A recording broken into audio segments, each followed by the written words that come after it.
Hello, everybody. Welcome to the Coach Tom Moore Show. I'm Jay Walker, joined by Coach Tom Moore, head coach of the Warren County Pioneers.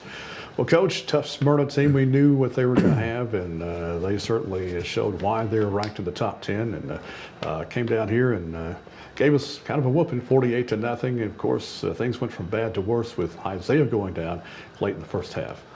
Well, it was going to be a tough game anyway. We did not get off to a good start, but they. We were playing without Raleigh, who's been over 50% of our offense this year, and we really struggled finding somebody to carry the ball for us. Smyrna lost their running back too, but fortunately for them, they have 3 or 4 or 5 or 6 guys that they can put in that they don't seem to miss a beat. That have speed and power, and I knew going in they have a really good offense, and their quarterback's a Middle Tennessee commitment for next year, and have receivers that can run, and I thought we played okay up front and inside. We usually do on defense. We struggle when someone gets outside and gets the perimeter on us. So it was a tough game for us. Well, let's look. Not very many highlights, of course, but right. A couple. And we begin with Isaiah Grayson very early in the ball game. What about midway through the first half? And nice little run here. This is a kind of not a read, but as a counter design play for the quarterback. And Isaiah is a talented runner. He's a really good athlete, one of the best 2 or 3 athletes we have in the school, if not the best. There he is following his blocking. Icona and Justin Holt do a nice job.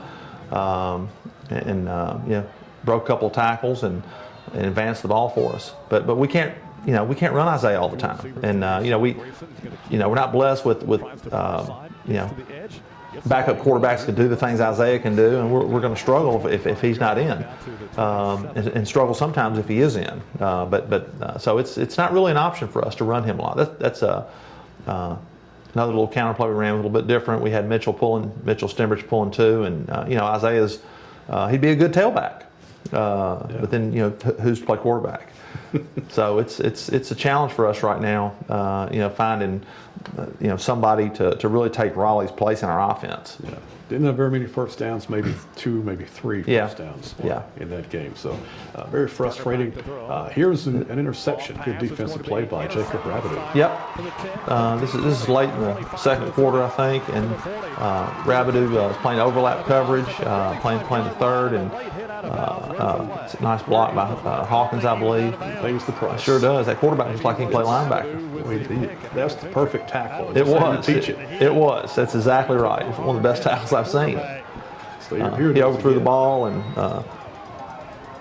Jacob's a great kid. He's always willing to do whatever it takes for the team, and I coached him in track also, and he's a really smart kid. I think he's one of the brightest kids we have in the school, and he's a fun guy to coach. I thought he'd been hit out of bounds. It was pretty close. It was. So I'm looking from the booth, so I didn't have the best angle, but a good job by Jake. He missed one just a couple plays before that. He had one right in his hands and missed it, but no miss here, no problem here. That's right. He did pay the price though. That's right. It was a good job.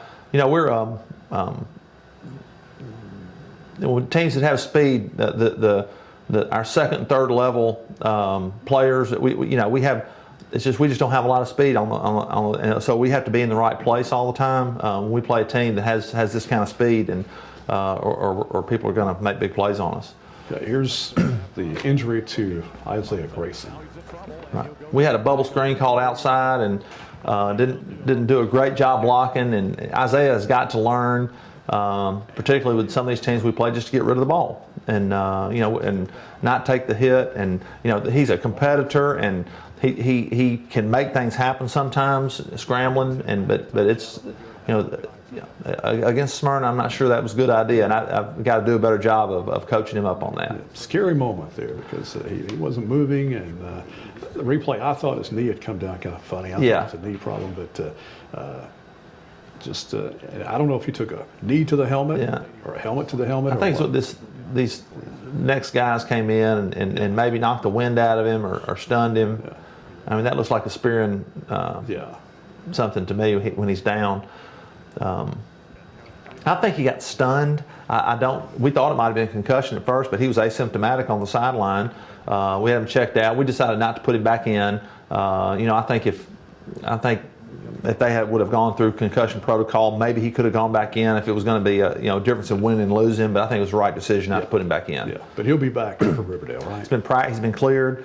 He did not have a concussion, and he was at practice yesterday. Had a good practice, moving around, throwing the ball, and so we're certainly glad to have him back. Okay, one thing I want to ask you about quickly, fans may have noticed Smyrna had a tent or awning set up and some video equipment, and the players, the offense, would go and watch the video. And we saw Siegel do that last year, yes, and found out that they could do that. So there again, with the schedule we play, the Rutherford County schools that have a lot of money, they can afford that video equipment, and I don't know if it gives them that much of an advantage or not, but I guess it'd be good to have. Well, first thing they can do is that they're going to platoon. They're going to have different offenses and defense out there, and they're playing guys both ways. So when their offense comes out, they go sit over there, and their offensive coaches will, in real time, not real time, but they'll show them what happened on the previous series. Is that from behind, where we're lined up, what we're doing, and it is a real advantage. You can do that in any sport. You just can't have that on the field. On the playing field. You can't go out on the playing field, so you can do it on the side. And I don't think it's really fair, because I've gone against some other schools that have that. It's really intimidating when anything you're doing on offense or defense, they can go and show their kids. Right? They don't have to wait till the Sunday when they watch the film. Yeah. They can see it in real time. And not every school can afford that. And so it certainly gives them an advantage. It's hard to compete against. I know some fans may be wondering why we're playing these teams like Smyrna and Riverdale and the Rutherford County schools. Let's kind of go back and review exactly why we're doing that. Well, it's previously the year before I got here, we were in I guess a mid-state type region of the larger schools, competing against Tullahoma, traditional rivals, Shelbyville, Franklin County, Lincoln County, Ray County, not all in the same year necessarily, but the schools we had competed against, Sparta, White County, Cookeville, of course, and but when they realigned the districts, they put us in with we have a high enrollment. We're not. I think it's the top 32 teams are in the 6A, and we're either 29 or 30. We're towards the bottom on enrollment, but we got grouped in with the Murfreesboro schools, and there's 6 high schools from Murfreesboro in our region, and then there's 2 or 3 other ones that are not in our region. And there's certainly enough schools there just to have their own region, and it would certainly be a better fit for them and us to be competing against our normal rivals, our natural rivals that are close to us. And when we play teams that are like us athletically and demographically, like Tullahoma, we did quite well against Tullahoma. Like White County, did quite well against White County. Yeah. Lebanon did quite well against Lebanon, and I think we could compete against Shelbyville and Franklin County, and Ray County's traditionally very good, but it's good for our kids to not be outmatched and have a chance to be in. And I wish I think it's hard to get every school in situations where it's perfect for them, but this is really tough. And the word is that some of our other sports will have to go in and be competing against these schools also. I mean, girls basketball is going to be really tough. Not Riverdale, but the Murfreesboro schools, they have 2 or 3 of the best teams, not in the state, but in the country in girls basketball. And that's going to be super tough. Boys basketball, all the sports. And Murfreesboro is just a hotbed of athleticism, and I think Warren County was in that region 15 years ago, but it was different. It was just Riverdale and Oakland, and these other schools were just starting up. Now you have Siegel, you have Blackman, Smyrna, of course, is they're at the top every year in football, and football more than any other sport is athletic driven. If it's a basketball team, you only need 5 guys out there at once, and if you have a great shooter, it can offset some stuff the other team can do, or 2 or 3 great shooters. But in football, if you have a guy with just the great hands, if he runs a 5 flat and the guys you're going against runs a 4-4, well, he's not going to catch any balls. Mm-hmm. And on defense, he's not going to defend very well. So it's physical tools become really important when you're competing against in football, and that's the challenge that we face. Well, quickly, let's look at Riverdale. What are they holding this year? New coach, Coach Adelot stepped down. It's Coach Kreisky, I think is his name, Will Kreisky. I think he was there last year, and he was the defense coordinator. I think Kelly Holcomb, I think, is actually their offensive coordinator. They look about like last year, only better up front to me. On defense, they have just some stallions on the defensive line, and they have 3 or 4 guys that have SEC offers on the team. One of their corners has been offered to UT. I'm not sure of his name. He plays quarterback sometimes.